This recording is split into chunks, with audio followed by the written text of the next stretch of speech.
Good morning. My name is David. I'm also one of the pastors here, and I welcome you to worship at Perdido Bay United Methodist Church. And happy Mother's Day to all of you who were willing to get in the ark with Noah and come to church this morning. I appreciate your faithfulness to being in worship with us this morning as we do continue our Women of the Word sermon series. Speaking of moms, me and Joseph, my son, and Grace, my daughter, we are pretty blessed to have an all-star mom living in our house. Elizabeth recently planned a trip for us to go to Disney World. It was a family vacation that we had been putting together for some time. She did it right after Easter so that I'd be able to really actually go and kind of unwind a little bit and relax with the kids. And it was a great trip. Everybody that told me it was going to be awful were wrong. It was actually a lot of fun. It really was a happy experience. And while we were preparing to go, she told me that she had gotten this reservation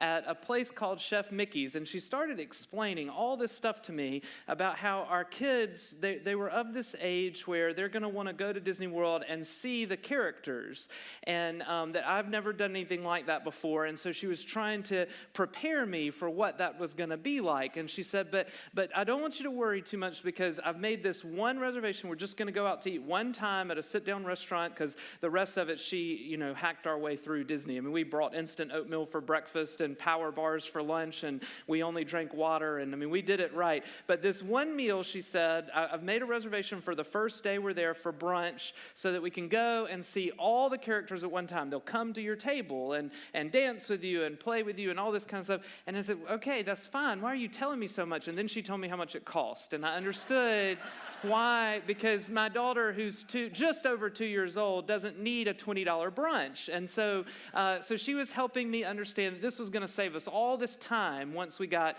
inside the actual Disney World park.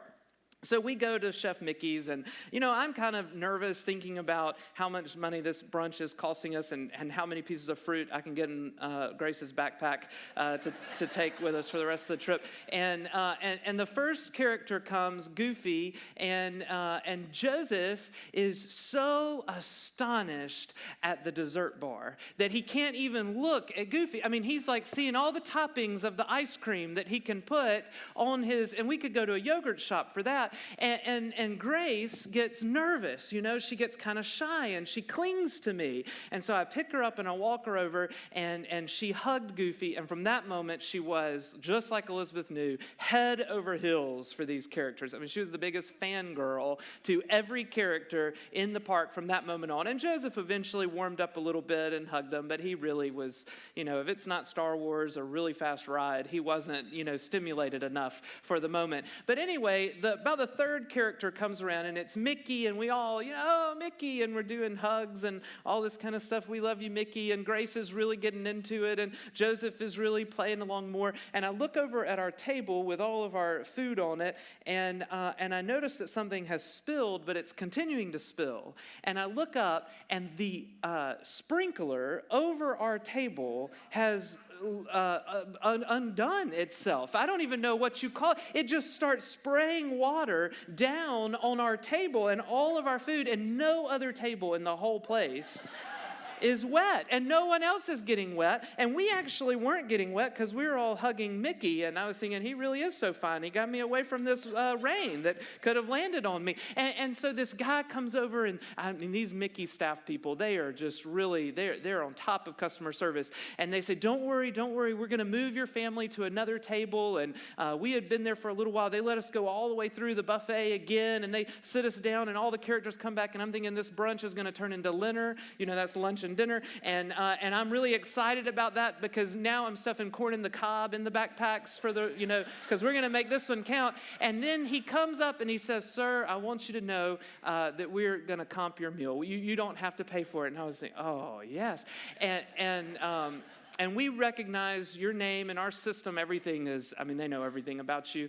And we're going to also comp your stay tonight at the Walt Disney World Resort. They paid, because that sprinkler went off over our one table, they paid for our meal and they gave us a free hotel room that night at the camps. And they gave us something that's worth more than gold: 2 extra fast passes every day that we were in Disney World, which is 2 more times you don't have to wait in line. You need Elizabeth to be your Disney World planner, because she will get you the worst table in the best way at any Disney World restaurant.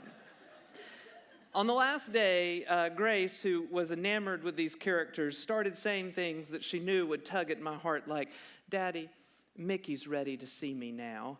And she'd want me to, take her to, and then she would kind of do something like this with her bow and say, "Daddy, Minnie really needs to see me in this new bow I got in my hair." Things like that to try. And we were avoiding lines. We were doing a great job of that.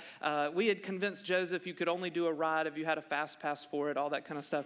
And then it was really our last day, and there's this character that none of us knew, and we're just walking by. Her name, it turns out, is Fancy Nancy. And she kind of looks like she's walked off of Bourbon Street. I don't know. She's this Disney World character, I guess. But Elizabeth and I don't know who she is. Joseph didn't know who she was. Grace had never seen her before in her life. And suddenly, she just has to see Fancy Nancy. She just has to see her. And she had not done this the whole trip. And she just begged and begged and begged to go hug Fancy Nancy. And we weren't going to wait in a line. And so Elizabeth had done such a great job. It was the last day. I said, "Elizabeth, you take Joseph. Y'all do the Star Wars thing again, and I'll wait in the line." It's not that long. The longest I waited was 22 and a half minutes. I waited for my daughter to hug this character named Fancy Nancy, who we had never heard of before. And the whole time that we were sitting there in that line, I was thinking, only a dad would ever do such a thing for a little girl. And who is this character? And Grace walks up to her and gives her a big hug and turns around and looks at me and says, "Okay, Daddy, I'm done." One hug. 22 and a half minutes we waited for this one hug of this character. I'll dress up like Fancy Nancy. What you talking about, Grace?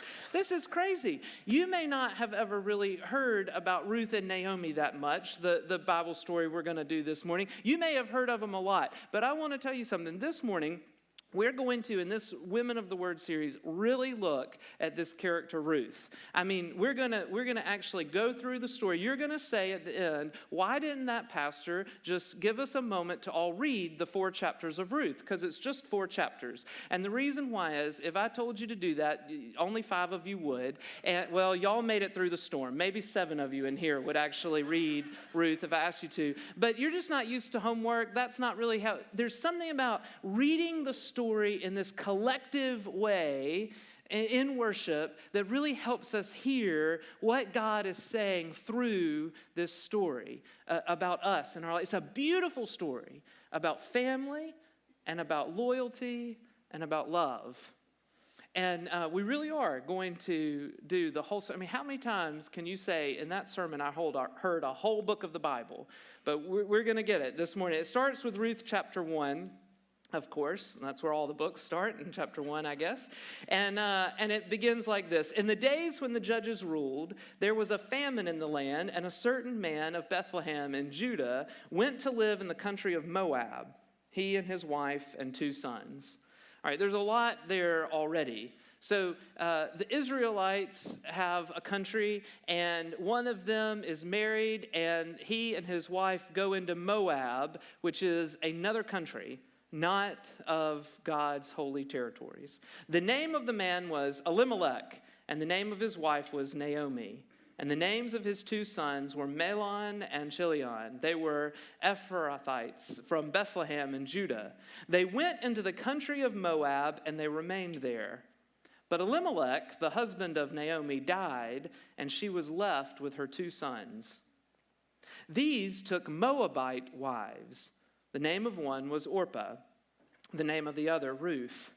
When they had lived there for about 10 years, both Mahlon and Chilion also died.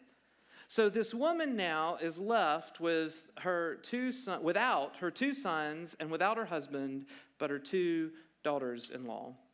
So then she starts to return with her daughters-in-law from the country of Moab, for she had heard in the country of Moab that the Lord had had consideration for his people and given them food. What that means is they left Israel because of a famine. There was food now in Israel, she hears, so she starts to go back. She set out from the place where she had been living, she and her 2 daughters-in-law, and they went on their way to go back to the land of Judah. But Naomi said to her 2 daughters-in-law, "Go back, each of you, to your mother's house, and may the Lord deal kindly with you as you have dealt with the dead and with me. The Lord grant that you may find security, each of you, in the house of your husband." And then she kissed them, and they wept aloud. They said to her, "No, we will return with you to your people." But Naomi said, "Turn back, my daughters. Why will you go with me? Do I still have sons in my womb that they may become your husbands? Turn back, my daughters. Go your way, for I am too old to have a husband. Even if I thought there was hope for me, even if I should have a husband tonight and bear sons, would you wait until they were grown? Would you then refrain from marrying? No, my daughters, it has been far more bitter for me than for you, because the hand of the Lord has turned against me." And they wept aloud again. Orpah kissed her mother-in-law, but Ruth clung to her. So she said, "See, your sister-in-law has gone back to her people and to her gods. Return after your sister-in-law." But Ruth said, "Do not press me to leave you or to turn back from following you." Ruth, the daughter-in-law of this woman who's lost her own husband, says, "Where you go, I will go. Where you lodge, I will lodge. Your people shall be my people, your God, my God. Where you die, I will die. There will I be buried. May the Lord do thus and so to me, and more as well, if even death parts me from you." When Naomi saw that she was determined to go with her, she said no more to her.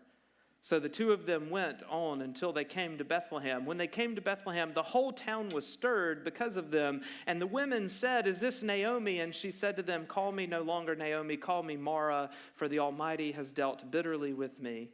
I went away full, but the Lord has brought me back empty. Why call me Naomi when the Lord has dealt harshly with me, and the Almighty has brought calamity upon me?" So Naomi returned together with Ruth the Moabite, her daughter-in-law, who came back with her from the country of Moab. They came to Bethlehem at the beginning of the barley harvest. This is the word of God for the people of God. This story of Ruth that we get here in chapter 1 is the bridge from the Judges into the time of King David. And one of the reasons why this story becomes that bridge is because after our creation, after Moses and the Exodus, there was a time where God's people were ruled by judges, and eventually God will call for them a king and make a new covenant, and King David will be the great king of Israel, the ideal king, the covenantal king of Israel. His great-grandmother is this Gentile woman, Ruth, which is pretty amazing for God's people to have someone like that in King David's lineage. And she has this pretty tough life for her to be the eventual mother of King David. And I know that this happens 1,000 years before Christ, and it doesn't really have a whole lot of obvious ways in which God is a primary character in the story. And so I'll be honest with you, I'm not sure I've ever heard a sermon on Ruth before. In fact, when I decided we were going to preach Ruth and I started studying it, there were a lot of details about this story that I had forgotten and that I needed to be reminded of. And it does seem to be kind of an odd little story. But like I said, we're going to retell the whole thing and listen for where is God in all of this, and who is it that God is calling us to be today, because this story is God's holy word and part of our faith, part of our tradition. It starts with this woman, Naomi, the famine in the land. There's a conflict. She has to go. If this were Israel right here and this were the Dead Sea, this is the land of Moab. And if you know the Bible really well, you know Father Abraham is the father of all God's people. He had a nephew named Lot who has a really interesting story, and Lot's son is Moab. And Moab goes off and forms the Moabites. And the Moabites and the Israelites at the time of Ruth despise one another. They just can't stand each other. Some of it is because they fight over territory. Some of it is because they fight over economics and trade routes. A lot of it is because they fight over religion. The Moabites had many gods, and the Israelites have the one true God. And so they ultimately disagree all the time. Till about 527 BC, so before the story of Ruth, a Moabite could not travel through Israel, and an Israelite could not travel through Moab, and you were not allowed to marry one another. But this famine has come up, and Naomi goes with Elimelech, they're both Israelites, into Moab to try to develop land and to start a life for themselves. And they have these two sons, and he dies, Elimelech, leaving Naomi with the two boys, and she marries them off to Moabite women because she wants them to be able to start their own family. Of course, they both die, as the story tells us. And so now we have these three widows of different faith backgrounds, and to make matters worse, they live in a time where the Israelites were some of the strictest on widows and how they could inherit. And so all that stuff Naomi was saying about, are you really going to wait until I find a husband and have another child, is because a widow could only inherit what was her husband's if she was married off to her husband's next of kin. And then that man would bring her into his family, and they would have children. But if this widow was beyond childbearing years, then she had to go and live with one of her sons. And if she didn't have living sons, she would go and live with one of her daughters and hope her daughter's husband would bring her into their house. But if she didn't have any sons or any daughters living, and her husband died, then she was considered just left without anyone to care for her or to help her. And even though the prophets continually condemned God's people for not taking care of the widows, they wouldn't. And they blamed her condition on herself, her own sin, even though, of course, we know death is not her fault. And so Naomi is basically hopeless. She's beyond childbearing years. She has no living children. She has nowhere to turn. And so she does what is customary. She tells her daughters-in-law, you don't have any legal reason to be with me anymore. Go and be with your parents. Go, Orpah. Go, Ruth. Back to your mom and dad. Back to your gods. Back to your people. Back to your home. And Orpah does so. That is customary. Ruth does what is extraordinary. She will not leave Naomi alone in the wilderness. She clings to her. She says, as we read, where you go, I will go. Where you lodge, I will lodge. Your God will be my God. Do you see what Ruth has done? She has come to believe so fervently in Naomi's God, in her husband's family's faith, that she now is taking on this faith herself. And she says, your people will be my people. And so they go to Bethlehem out of Moab. And they turn a lot of heads at first. The people stir because the women wonder, who is this strange Moabite woman who's walking around with Naomi? And they come and they call her Naomi. And the mother-in-law says, don't call me Naomi anymore. Call me Mara. Mara means bitter. Naomi meant sweet. Don't call me sweet anymore. Call me bitter, for the Lord has not had consideration for me. And then the story continues. Because they're hungry and because they need something to eat, Ruth, being more able-bodied, younger, she decides to go into a field and glean. I don't know if you're familiar with gleaning, but it was a practice in Old Testament times where the Hebrew people, if they owned a vineyard or a field or any kind of harvest, after the harvest, they couldn't go in and clean up all of the extra fruit of the field that might have been missed the first time through. They had to leave it there, and they weren't supposed to harvest the corners of their fields, so that three different groups of people could come in and take what was left over. The orphans, the widows, and the resident aliens. Well, Ruth is two of those three things. that nobody really wanted to be. She was a widow and a foreigner. And so she came into a field to glean. It happened to be the field of a very wealthy man named Boaz. And she worked all day gleaning in the field. And Boaz takes notice of this woman who's been working tirelessly, and he goes to her in chapter 2, verse 8. Now listen, my daughter, do not go to glean in another field or ever leave this one, but keep close to my young women. Keep your eyes on the field that is being reaped and follow behind them. I've ordered the young men to not bother you. And if you get thirsty, Ruth, go to the vessels and drink from what the young men have drawn. And then she fell on the ground and said, why have I found favor in your sight that you should take notice of me, a foreigner? And Boaz answered her, all that you have done for your mother-in-law since the death of your husband has been fully told to me.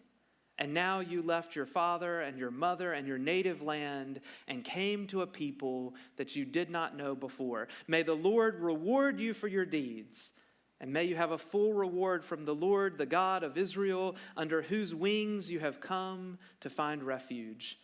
And she said, may I continue to find favor in your sight, my Lord, for you have comforted me and spoken kindly to your servant, even though I am not one of your servants. And so she takes the barley that she has gleaned, and she goes back to her mother-in-law, Naomi, and they start to eat. And Naomi, as she's turning this barley and roasting it into something that they would have eaten at that time, she says, tell me about your day. And Ruth begins to tell her of this experience and says, the man's name was Boaz.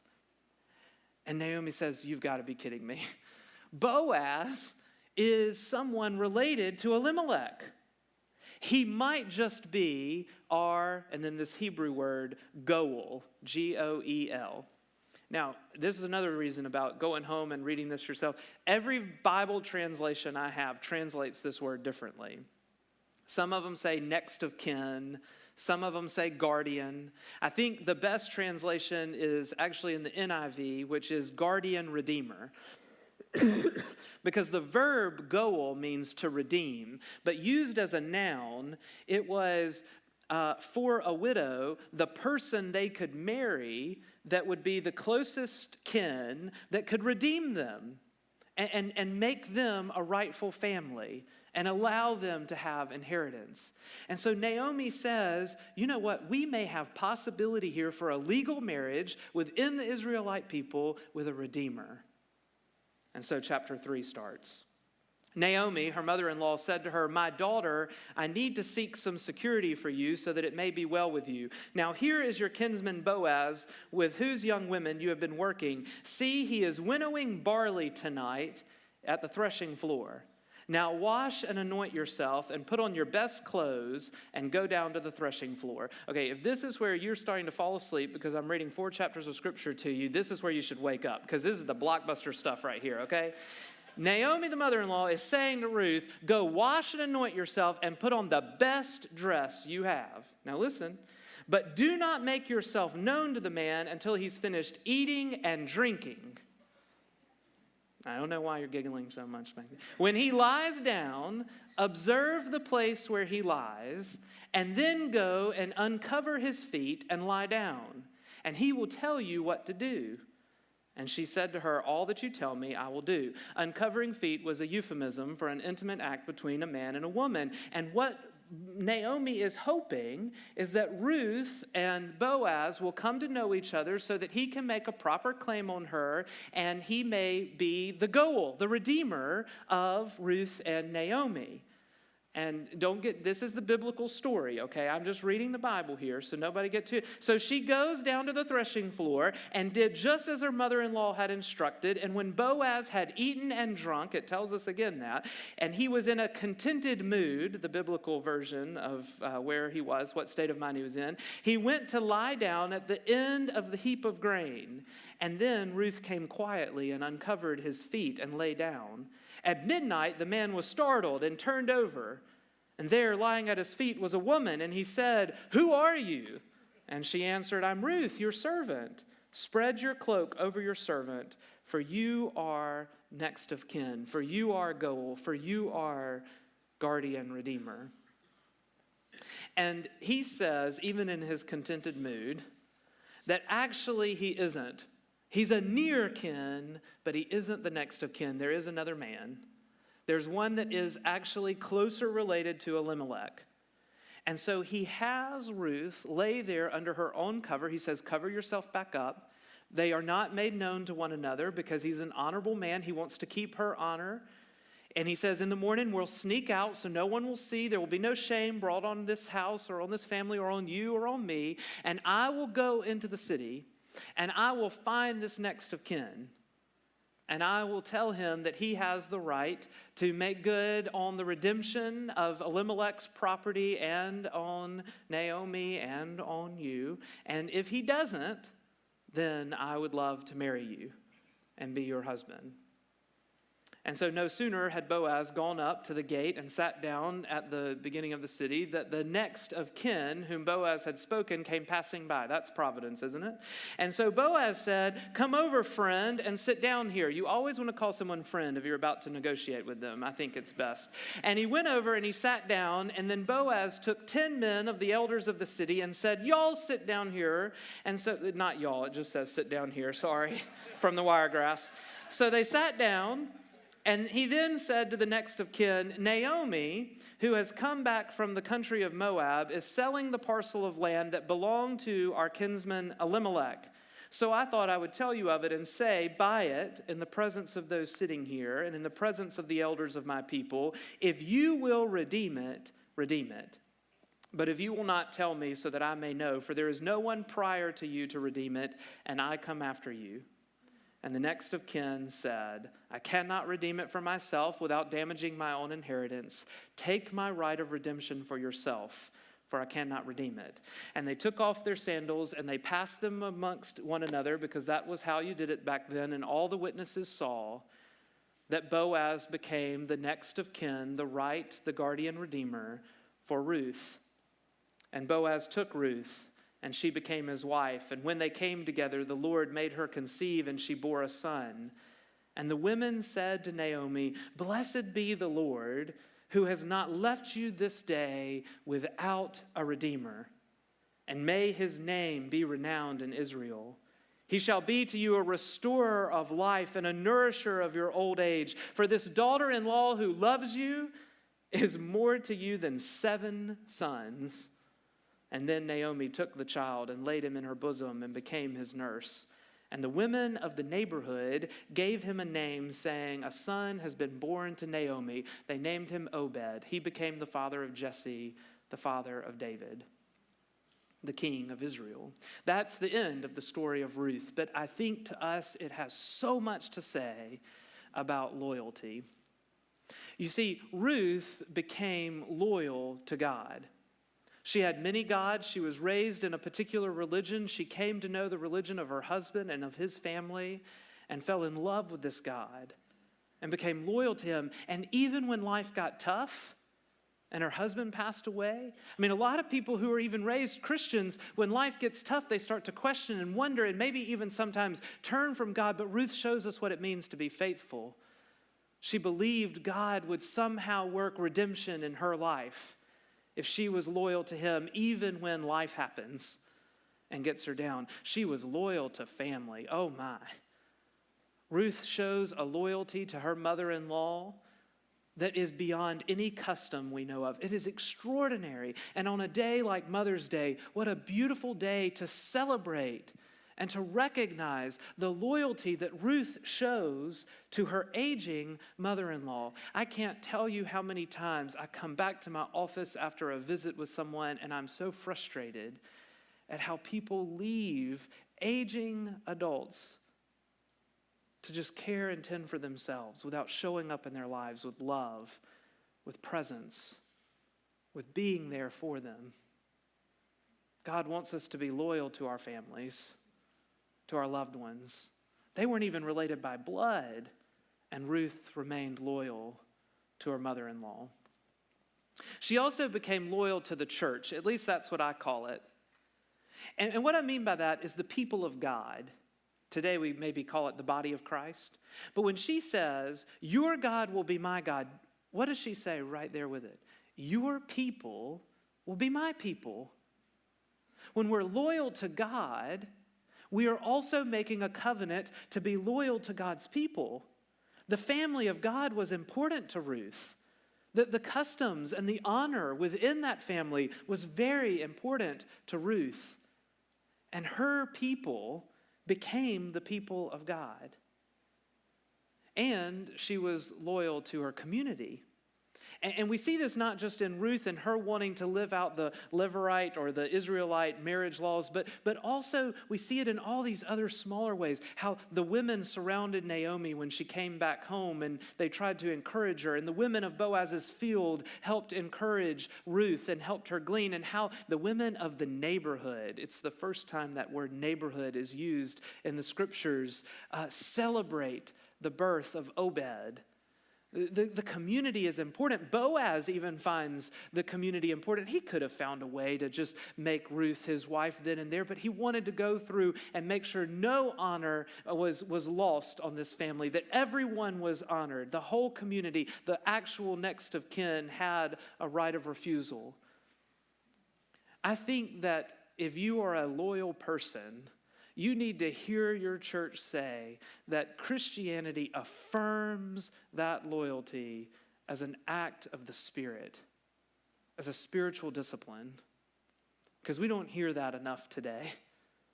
It is an act of pure Christian love to be loyal to those to whom you belong. And if you are here today listening to this story of Ruth and wanting to hear God speak to you, I think it is in this. Let the spiritual discipline of loyalty grow in your life. Ask yourself right now, how loyal are you being to God? And how can you strengthen that loyalty? How loyal are you being to your family? How can you strengthen that loyalty? How loyal are you being to the people of God, to his church, the church you belong to? How can you strengthen that loyalty? How loyal are you being to the community? Those who must be blessed by you and the life of Christ within you. God shows his fidelity and his loyalty all the more as these two women are nourished in their own loyalty. And that's how we get to this verse, Ruth 4:14. Can you put it up there? Blessed be God, who has not left you without a redeemer. The women are the one who said this to Naomi. Blessed be the Lord, who has not left you this day without anyone to redeem you. And so a last word, I think, needs to, as all good Old Testament stories do, point us to Christ. And that is, as Ruth and Naomi spent so much time and energy and thought searching for someone to restore them and redeem them, God has sent us his Son, himself, to live and die so that we might be redeemed. The search is over, friends. No matter what tragedies you may have faced, no matter what famine in life, in spirit, in body, in soul you may be facing, God sent his Son to say that you are sacred and you are worthy, and he wants to be the goal of all goals, your next of kin, your Redeemer. If you will be faithful to him, his loyalty to you will be like a cup runneth over, and in him we all can find redemption. So after the example of Ruth, may we reaffirm our loyalty to God, to our family, to our church, and to our community, and hear again God's unending faithfulness and steadfastness with you, who calls you today redeemed. In the name of the Father, and of the Son, and of the Holy Spirit. Amen.